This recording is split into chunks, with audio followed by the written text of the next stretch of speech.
boa tarde, boa noite ou bom dia para todos que estão e todos que estão nos assistindo aqui na internet. Estamos retomando aqui o projeto Conversas Estruturadas, com a segunda parte com a professora Amanda Bittencourt, que foi tanta conversa, tanta pesquisa, tanta extensão na outra conversa, no outro dia, que a gente não conseguiu fechar em uma unidade só. Não precisa de mais, né, professora? Obrigado por estar aqui. Seja bem-vinda. E Bremen, meu querido extensionista, aluno de matemática, está aqui, resistiu, está aqui na segunda parte, ainda está vivo aqui, atento, muito bem. Se a internet deixar, nós faremos essa segunda parte até o final juntos. Vamos lá, né, Bremen? É isso aí. E quem não está, tivemos também bolsistas que participaram do projeto, que ajudaram, como a Mariana de História e o Pedro de Pedagogia, mas que hoje não puderam estar aqui presentes. Tá? Então, gente, eu vou tentar retomar onde a gente parou. Nós ficamos no último programa, no último capítulo, nós estávamos falando sobre extensão. Então, professora Amanda, eu gostaria de retomar nossa conversa, mostrando aqui para o povo os projetos de pesquisa e extensão que você participa, projetando aqui um pouquinho para a gente ver aqui. No caso, eu vou projetar agora aqui o projeto Alfabetização para Transformar. Deixa eu ver se eu consigo aqui, se meu computador permitir e não tiver nenhum grande problema, eu transmito para todos e todos assistirem de boa. Aqui, estamos aqui. Vamos lá. Esse é o projeto Alfabetização para Transformar. Deve ser uma culminância aqui da galera. Ah, vocês estão vendo? Faz assim, dá para ver? Dá para ver? Dá. Sim, sim. Aí aqui a professora Amanda, com a professora Sônia, a Magda está aqui também. Esse é um projeto muito legal, né, professora Amanda? Sim, boa noite a todos. Esse dia, no dia dessa foto, foi o dia da avaliação diagnóstica que nós realizamos no segundo semestre desse ano. As discentes presentes junto comigo, a professora Sônia, a professora Magda, são bolsistas do nosso projeto.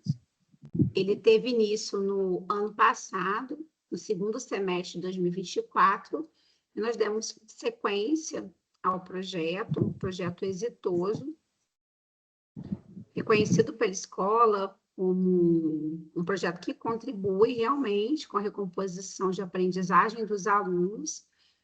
E, então, esse ano nós demos sequência. Só que esse ano passado, nós tínhamos 10 bolsistas voluntários. Este ano, nós conseguimos 4 bolsas, e essas 4 bolsistas, né, para o nosso projeto, que foi uma conquista muito importante. Muito bom. Muito bom. E o que eu acho, assim, que todo projeto, que eu também sou muito caro, que mexe com a alfabetização, né, ele está aí para transformar. É bom esse termo, né? Esse projeto vocês começaram ou vocês deram continuidade a ele? Como é que foi a origem dele? Esse projeto, eu estava desenvolvendo o projeto de extensão na escola, né? Nossa escola, com a escola parceira, que é o Colégio Estadual João Belo. A gente o chama de estadual aqui na localidade. Estadual. Sim. E aí, eles souberam que eu estava enquanto professora da disciplina de práticas educativas de alfabetização na UENG, e falaram se eu não poderia desenvolver um projeto de recomposição de aprendizagem com os alunos do 6º ano, porque havia um número muito expressivo de alunos que não liam e apresentavam uma dificuldade muito grande com a escrita. E aí eu agendei uma reunião e convidei Magda para que pudesse, junto comigo, desenvolver o projeto no ano passado. E aí nós convidamos os alunos que pudessem contribuir enquanto bolsistas voluntários. Nós conseguimos 10 bolsistas. No ano de 2025, para somar a essa equipe, chegou a professora Sônia, né?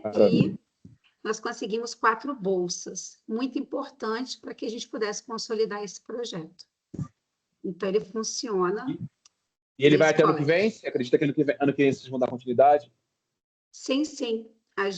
acredito que a gente vai dar continuidade, que será melhor, porque nós batalhamos muito para conseguir essas 4 bolsas nesse ano, e para que a gente conseguisse consolidá-lo como um projeto de extensão da unidade, como a gente tem alguns projetos de extensão, como o pré-vestibular, por exemplo, a hora da UENG. Então, nós batalhamos um espaço para que a gente pudesse dar continuidade.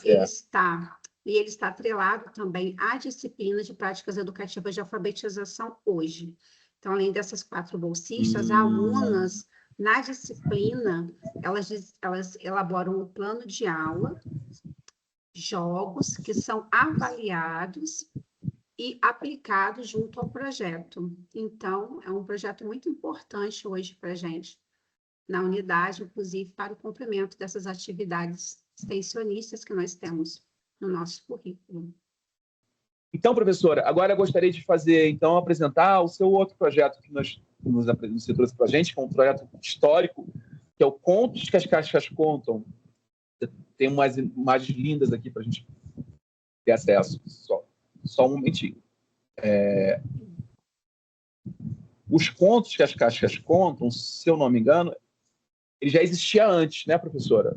Né, também, Isso. Né? Ele é um projeto idealizado pela professora Janaína Brejo, ela é professora na FARE, no BH. E aí, quando eu cheguei à unidade, em 2023, a professora Magda já era parceira do projeto. Como eu, ministro também disciplinas de alfabetização e letramento, eu manifestei um interesse, né, quando a Magda me perguntou se eu gostaria de participar. Hoje, desde 2024, ele é um programa, né, se trata de um programa, não mais só um projeto, e claro que sim, porque eu acredito muito na proposta, eu acho que é uma proposta muito bacana, que contribui muito com a formação dos nossos alunos no curso de pedagogia. Até porque hoje nós não temos uma disciplina de literatura infantil no curso. Na verdade, a partir desse ano, no próximo ano de 2026, que nós teremos a disciplina que está atrelada ao novo PPC. Mas no PPC antigo nós não tínhamos. Então, um projeto que hoje está ligado à disciplina de ensino de língua portuguesa. A partir do próximo ano estará relacionado à disciplina de literatura infantil. Guilherme caiu, será, Breno? Não, eu estou enrolando porque acabou de travar. Nossa conexão hoje não está na melhor, vocês estão percebendo, né? Sim. Eu tô usando o meu notebook para projetar. Nesse meu tempo, ele deu uma travada. Ele achou que ele ia projetar, mas ele projetou uma tela escura, não sei se você viu. Mas vai dar tudo certo, você vai ver, agora vai dar certo. Então, foi bom que você já está explicando aqui, agora vai projetar a imagem, se tudo der certo. Vamos lá. Agora vai, hein? Esse foi. Aí, esse projeto que hoje Agora está relacionado... Aqui é Então, esse projeto que está relacionado à disciplina Ensino de Língua Portuguesa, hoje ele faz parte também de das atividades também extensionistas também. E a partir do próximo ano ele estará atrelado à disciplina de literatura infantil, que eu acho que é um grande ganho. É um projeto muito bonito, muito bacana, que leva de uma forma lúdica a literatura para a sala de aula. Então, nós temos resultados muito significativos com esse projeto. Essas caixas ficaram lindíssimas, é a nossa turma do 8º período que está aparecendo.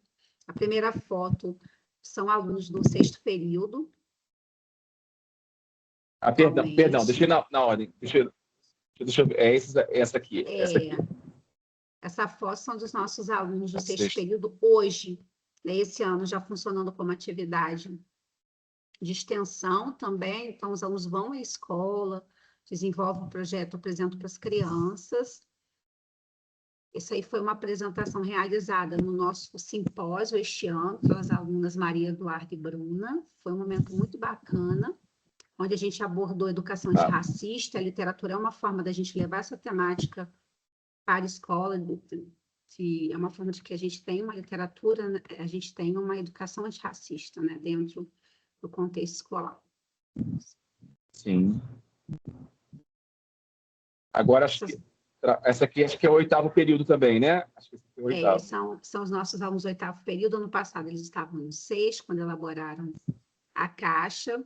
Ficou belíssima. Houve uma caracterização pela nossa aluna Judite, da personagem principal da história. Então, houve um grande envolvimento, um grande empenho por parte das alunas em apresentar da melhor forma. Foi uma Legal. apresentação muito bacana. Muito queridos esses aqui. Essa história ficou maravilhosa também. Os nossos alunos também Essa eu são queria ter ouvido, essa eu não conheço. A outra eu já assisti, essa eu nunca assisti. Qual é o nome dessa? Você lembra? As princesas também soltam pum. Essa história é muito divertida. Legal. É uma história muito legal. legal. Eu acho muito divertida. Bacana. E a caixa tinha Legal, várias essa galera. facetas, né? Ficou muito bonita. Essa história ficou também incrível. A aluna Kelly destaca-se por uma interpretação maravilhosa da... A Kelly interpreta de uma forma assim, maravilhosa. A Uma história, querida, as né? meninas, né? Como um todo. Tem uma caixa que fez essa da televisão. Ela fez uma adaptação colocando audiodescrição da caixa. Nossa, quer dizer, uma caixa inclusiva, né? Na perspectiva inclusiva. Ficou muito bacana. Eu, ano passado, eu ministrei um curso de introdução à audiodescrição, com a chegada de Jéssica à unidade, no simpósio. E isso se refletiu nessa caixa. E eu fiquei muito orgulhosa das meninas terem construído a caixa nessa perspectiva. E na apresentação que nós tivemos na mostra no passado, a Jéssica foi assistir, e foi a caixa que ela foi assistir, né? Que a nossa aluna que é cega no curso. Então, ela ficou muito emocionada com a proposta das meninas. Foi muito bacana.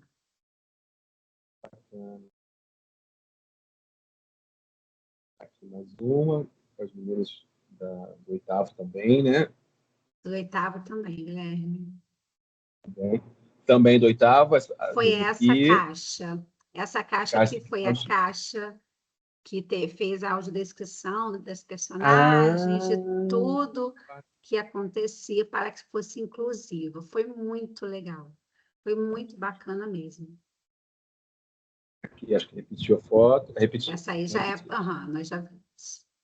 Já foi. Maravilha. Maravilha.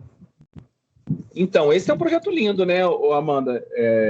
Você já falou bastante, acho que já falou o básico dele, assim. Ele é um projeto que eu acho que atinge o outro ponto, né? O da alfabetização, você pega a questão mais... A base, isso aqui é o letramento, né? A literatura infantil, uma base da formação da criança, né? Para ela, na cultura letrada, né?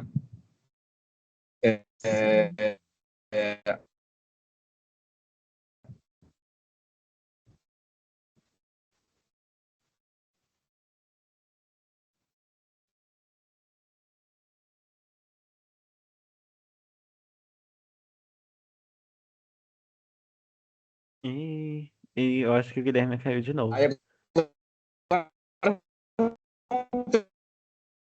Congelou, Guilherme. Essa imagem congelou.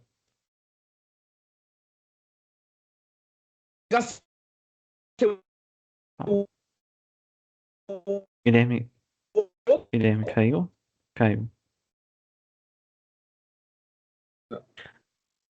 Não, eu estou tentando ver se alguma coisa faz. Eu estou ouvindo vocês bem, mas pelo visto não necessariamente.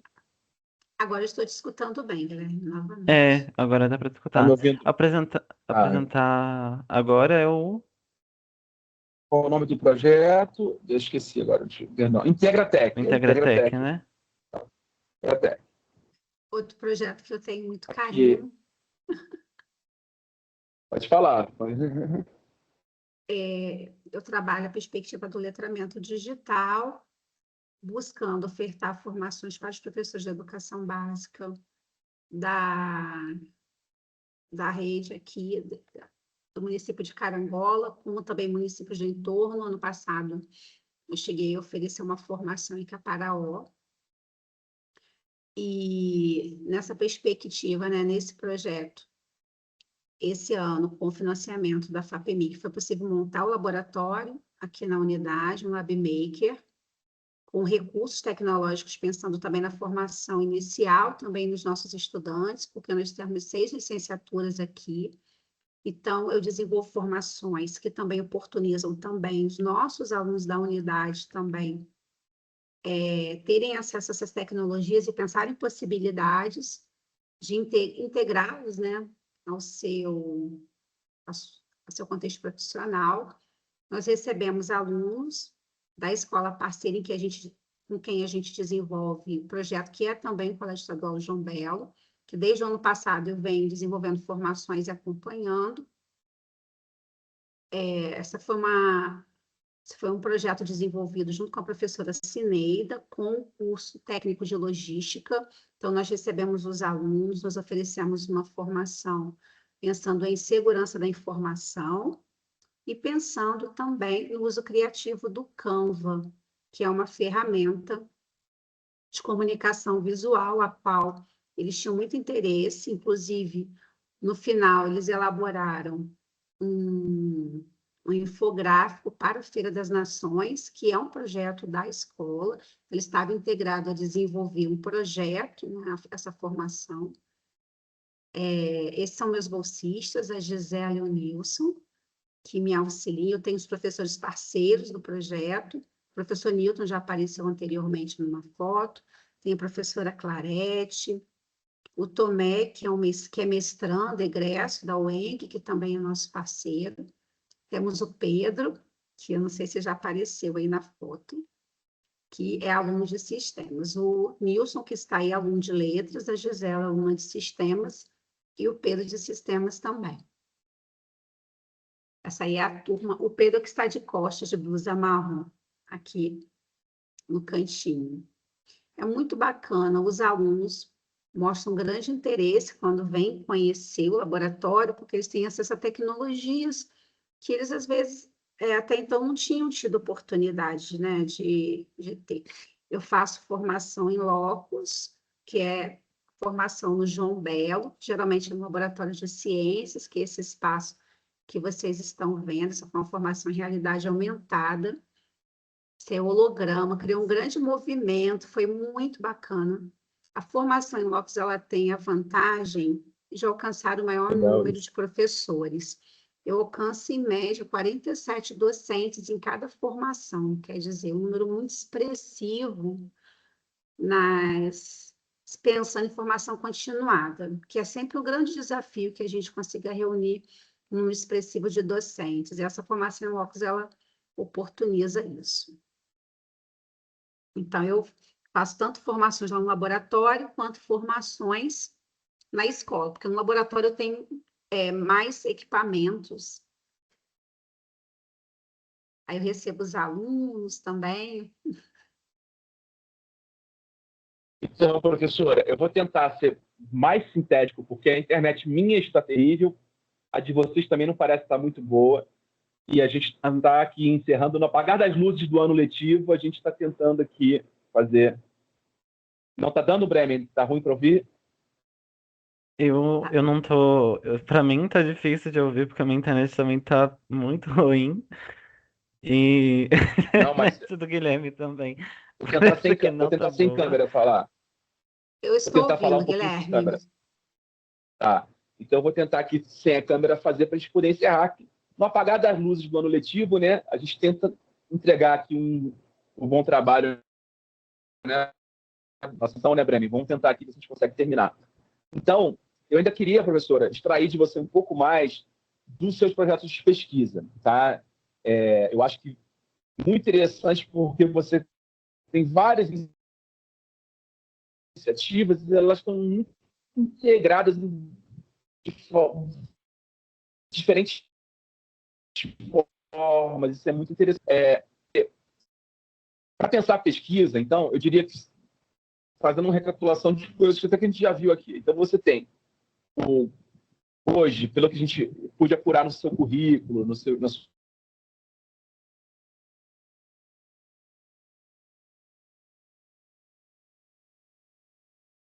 A gente parou de te escutar, Guilherme.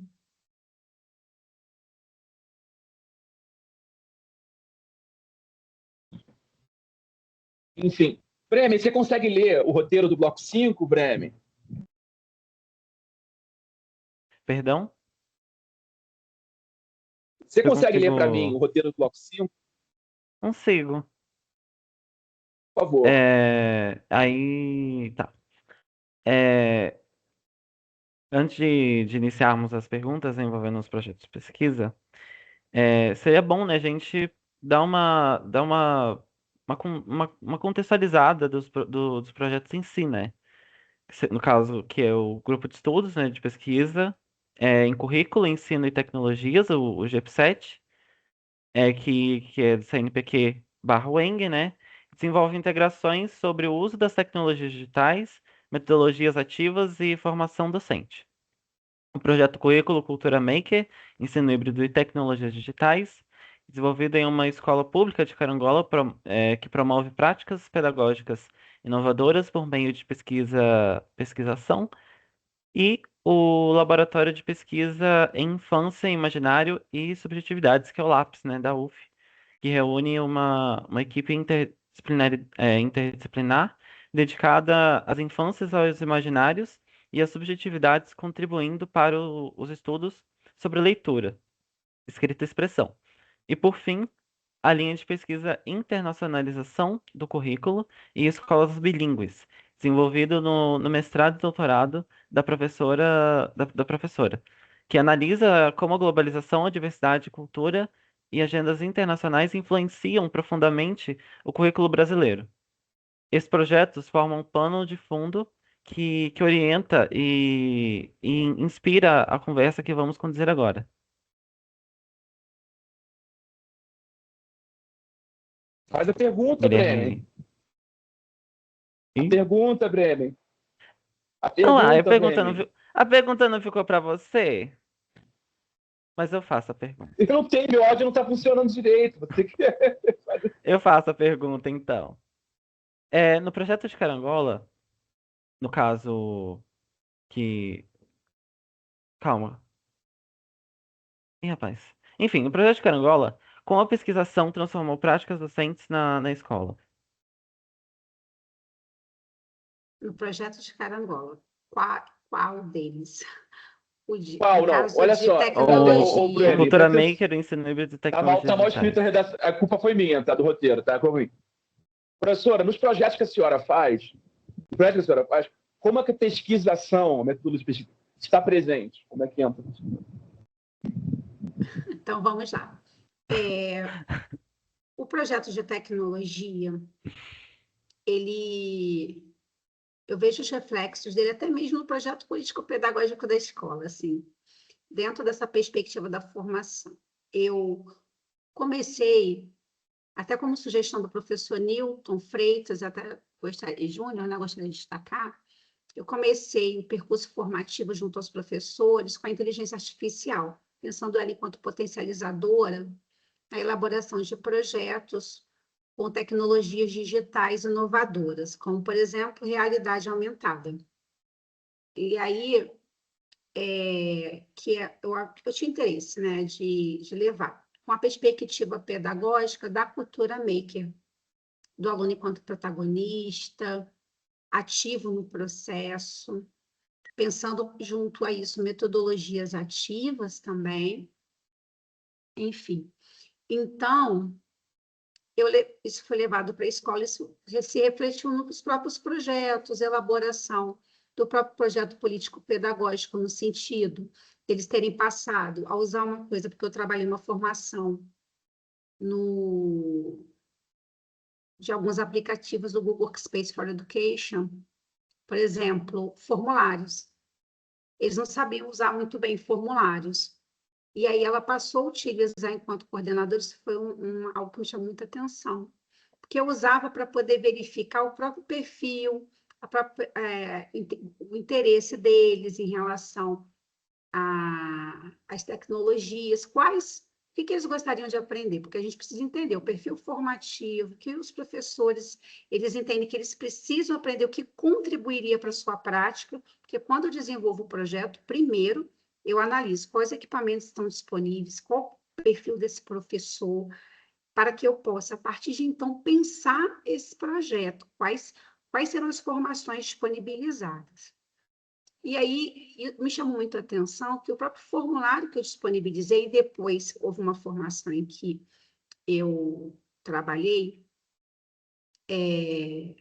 esse aplicativo junto aos professores, quando que passou a ser usado pela própria escola, para que a coordenadora pudesse construir de uma forma mais democrática, escutando os professores, porque às vezes há dificuldade de reunir todos em uma reunião, mas que pudesse abarcar todos, escutar todos, que todos pudessem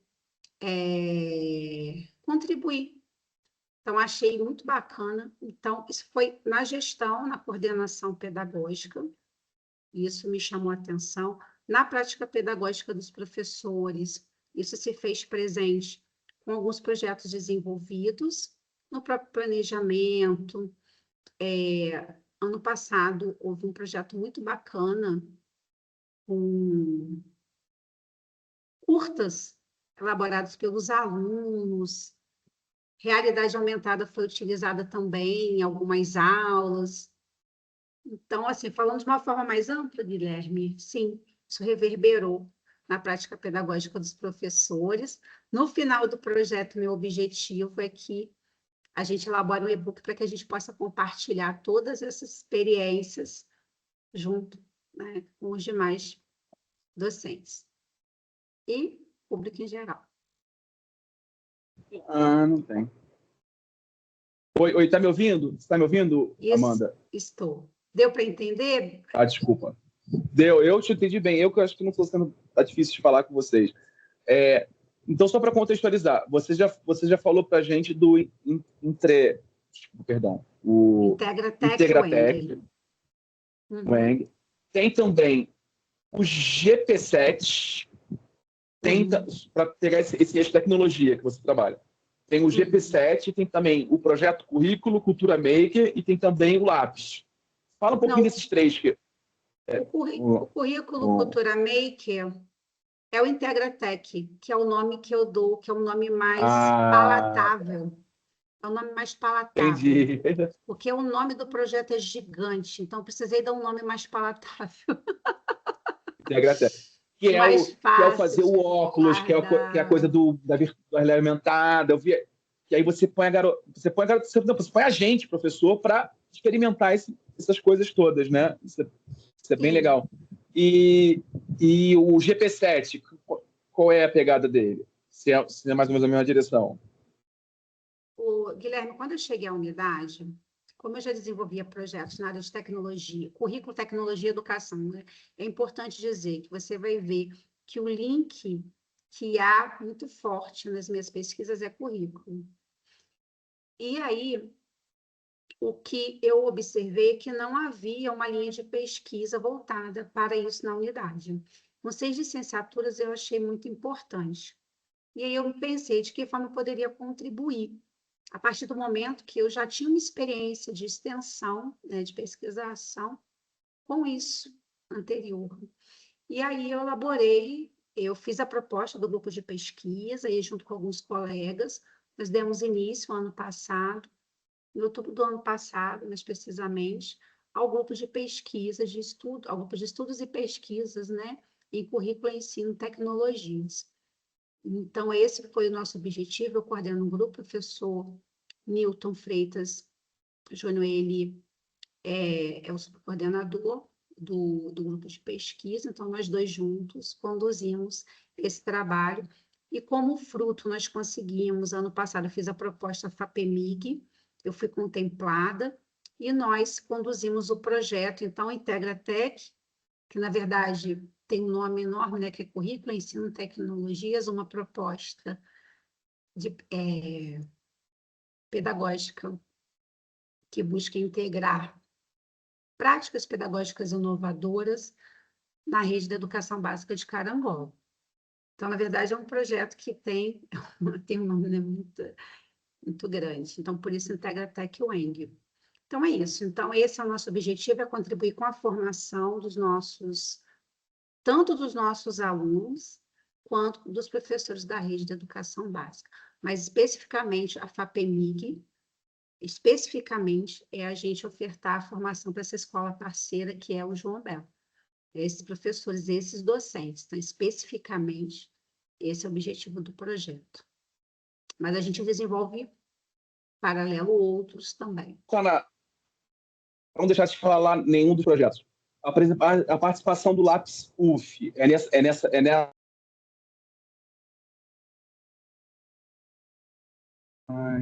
A participação no Lápis, né? Que você já havia colocado. Vou te ajudar. A participação no Lápis. Eu participo há 7 anos desse grupo de pesquisa. Quando eu concluí meu mestrado, eu comecei participando. Ele é coordenado pelo professor André Reis, pelo professor Pablo Vargas. É um grupo interdisciplinar. E aí nós temos pensado no impacto tecnológico nas infâncias. Então, dialoga muito com o que eu também pesquiso, né, no meu grupo de pesquisa, sobre esse letramento digital, o impacto das telas, enfim. No currículo do ensino fundamental, anos iniciais, educação infantil, nós temos, para ser implementada a partir de 2026, a BNCC Computação. Então, nós temos muitas, e essa BNCC ela é pensada para toda a educação básica, compreendendo da educação infantil ao ensino médio. Então, nós temos pensado se esses impactos também nas infâncias, nesse contexto pedagógico, também dos anos iniciais do ensino fundamental da educação infantil, que é menos discutido, menos debatido. Então, também tem uma relação também com o que eu tenho pesquisado e trabalhado hoje. Professora, eu estou preocupado um pouco com o tempo e com essa nossa instabilidade aqui, então eu vou dar uma compensada, porque olha só, a gente ainda tinha para falar com a senhora um bloco para falar sobre TICs, metodologias ativas e inteligência artificial, que eu não vou pular, porque, pelo amor de Deus, eu quero ver você falando um pouquinho disso. Formação continuada, a gente vai dar uma abreviada, né, Bremen? E o tema que eu estou doido para falar com a senhora, que é internacionalização curricular, que é um tema que você pesquisou já há bastante tempo também, e ainda teria bilinguismo, meu Deus do céu, não vai dar tempo de falar tudo. Olha só, vou tentar sintetizar aqui uma mistura com a outra. Como que as TICs, são essas tecnologias que você trabalha de várias frentes, está ligado, você enxerga como ligado à internacionalização curricular? Vamos lá. Eu começo meu percurso, na verdade, investigando internacionalização curricular nas escolas bilíngues, devido à minha formação. Eu sou graduada em letras, português e inglês, e mestre e doutora em educação, né? Havia comentado. E aí, devido ao meu percurso formativo, de querer entender como essa proposta das escolas bilíngues públicas, porque são públicas, né? O meu objeto de pesquisas, essas escolas, as bilíngues públicas, o aluno aprenderia inglês, né? Essa é a proposta. O aluno aprende inglês, então ele aprende inglês na escola pública, porque sempre é algo que foi muito forte, muito presente. Eu sempre escutei que ninguém aprende inglês nas escolas públicas. E a proposta era justamente que isso se consolidasse. Então, eu quis entender melhor esse contexto, e havia uma parceria com o consulado estadunidense, e eu gostaria de saber qual a influência na construção da proposta curricular nesse contexto. E isso se deu, esse interesse, a partir da participação do grupo de pesquisa do professor Antônio Flávio Barbosa Moreira. Ele é uma referência em currículo, né, no Brasil, na América Latina. Ele estudava esse processo de internacionalização curricular, e aí, pensando o contexto da escola bilíngue, que era uma proposta inovadora naquele momento, em 2015, eu achei, nossa, mas tem tudo a ver. Há uma parceria com uma instituição internacional, há um currículo que é elaborado em parceria junto a esse consulado, né, com influência, material didático escolhido junto em parceria, a encontros, a aulas que são compartilhadas com uma professora brasileira que leciona português em uma escola pública nos Estados Unidos. Então, havia, por meio da tecnologia, uma troca. Então, essas aulas elas eram planejadas, as temáticas elas eram planejadas. Então, eu falei, eu tenho que entender melhor isso. Eu quero saber se esses alunos estão aprendendo inglês mesmo. Era oferecido para os alunos de ensino médio, que é o CIEP Carlos Drummond. E uma proposta muito, muito audaciosa, muito bacana, que eu investiguei.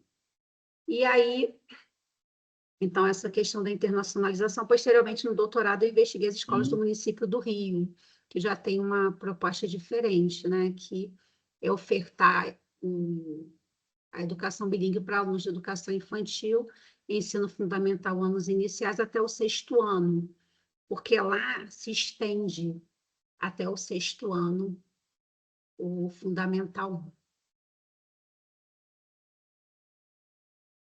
Viu, Guilherme? Eu acho que a internet dele não tá muito boa. Mas, falando.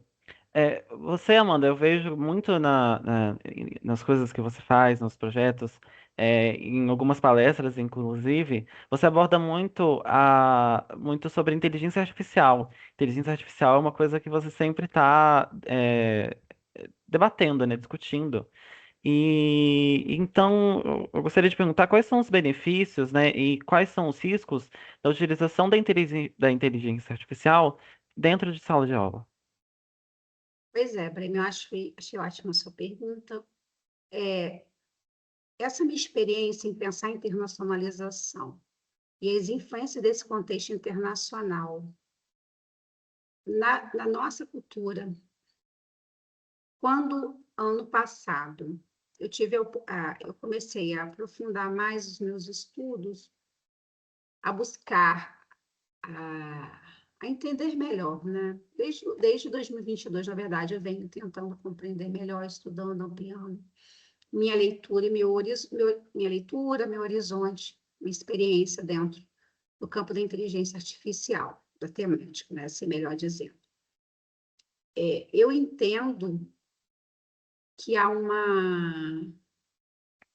que a inteligência artificial, ela é uma tecnologia que foi disponibilizada e que as pessoas, de uma forma muito rápida, absorveram essa tecnologia digital no seu cotidiano, na sua prática profissional, e que há uma demanda, e aí eu observei na própria educação básica, no ano de 2024, chegando para os professores da rede do Estado do Rio de Janeiro, que é onde eu atuo também, enquanto um recurso que diminuiria o nosso trabalho, né, que faria, que nos ajudaria com o nosso fazer profissional. E aí eu comecei a pensar muitas questões. Então, eu comecei a ampliar minha leitura ainda mais, e em parceria com o professor Nilton, foi uma parceria muito importante para que eu conseguisse compreender melhor todo esse contexto de inteligência artificial, enquanto uma tecnologia que veio para ficar, que sim, ela impacta a nossa forma de nos relacionarmos com o mundo, a nossa relação com a leitura, com o texto. E, é claro, existem questões que precisam ser pensadas, existem desafios. Primeiro, de acesso à tecnologia para todos. A gente está num país em que nem todas as pessoas têm acesso à tecnologia, a recursos digitais, a equipamentos, a conexão de qualidade. Nós estamos aqui nessa luta, conseguimos concluir, mas, na verdade, essa fragilidade, esse desafio, ele é grande. Então, eu estou falando, eu desenvolvo projetos com alunos do 6º ano para garantir uma alfabetização. E eu estou falando ao mesmo tempo de uma ferramenta em que a gente precisa dialogar com ela, a gente tem um letramento para que a gente saiba elaborar um comando para que a gente possa ter esse melhor resultado. né, para que a gente possa, de fato, ter um melhor resultado, em que o acesso pago é um acesso que você tem uma qualidade melhor, sim, de resultados, essa ferramenta, né, de inteligência artificial. Eu acho que é importante, não adianta só demonizar, falar que não é para usar, que eu não quero, eu acho que mais do que isso, eu acredito que nós precisamos ensinar os nossos alunos a usar de forma ética, de forma eficiente, né? Para que eles possam, sim, extrair o melhor que essa ferramenta tem a oferecer, de que forma ela pode contribuir com o nosso fazer. Mas, torna a dizer, conhecendo as suas fragilidades, conhecendo os problemas que essa ferramenta ela apresenta, de que forma é muito importante que a pessoa que vai utilizá-la tenha conhecimento para que possa avaliar os resultados que ela nos traz. Eu acho que isso é importantíssimo, isso me preocupa muito na educação, tomar como verdade absoluta os resultados que a inteligência artificial nos traz. Isso é um ponto de fragilidade, assim, de não questionar. Eu posso usar a inteligência artificial enquanto um meio de estudos? Olha só, é muito complicado, porque a gente tem hoje que a gente chama de alucinações, né? No Brasil a gente chama muito de alucinações, é onde a ferramenta ela apresenta resultados que não condizem com o que deveria. Por exemplo, dentro da área de literatura, que é uma área minha de estudos, por exemplo, ela troca nomes de personagens de livros clássicos, ela faz várias confusões. Assim, um exemplo, eu gosto muito de exemplificar para vocês entenderem o que eu estou falando, né? Eu acho que o exemplo é muito bom. Por exemplo, alunos de educação básica foram realizar uma pesquisa sobre literatura, período barroco. As informações, o nome dos autores, não estavam de acordo com o período no Brasil. E quando eles foram apresentar esse trabalho, a professora falou: de onde vocês retiraram isso? Tinha sido da IA. Porque os alunos, essa perspectiva crítica em relação a esses resultados, eles não são abordados na escola. Simplesmente fala, não use. A gente só demoniza. A gente precisa dizer quais são os problemas. Por que essa ferramenta apresenta fragilidades, para que a gente possa... Sim, gente, ela é ótima, ela tem alguns pontos maravilhosos para resumir, para sintetizar, para criar podcast, para nos ajudar. Mas a gente precisa ter conhecimento daquilo que está sendo tratado, até para avaliar se, de fato, aquilo que está ali é o que eu posso confiar. Então, o papel do docente nessa mediação é essencial. Essencial para poder verificar a própria utilização desse recurso, acompanhar, esclarecer para os alunos os problemas, e o que eu não tenho observado acontecer, porque nós, docentes, também estamos nos apropriando desse conhecimento. A inteligência artificial generativa, e é importante dizer que a generativa, né, que a OpenAI foi em 2022 com o ChatGPT que houve o boom, porque a inteligência artificial existe desde a metade do século XX, gente. Não é uma coisa de agora. A Netflix é uma IA, só não é generativa. Né? Então, é importante também deixar isso, pontuar isso, né? Se a gente for pensar historicamente. Mas a generativa é em 2022 que vai haver o boom. E pensem, se ela está disponível para o grande público, é porque essa inteligência, essa tecnologia, já existe coisa muito mais avançada.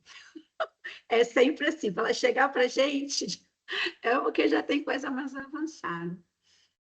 E aí nós temos grandes impactos econômicos, nós temos impactos na educação, nós temos impactos na nossa relação com a nossa profissão, com o mundo, com as pessoas.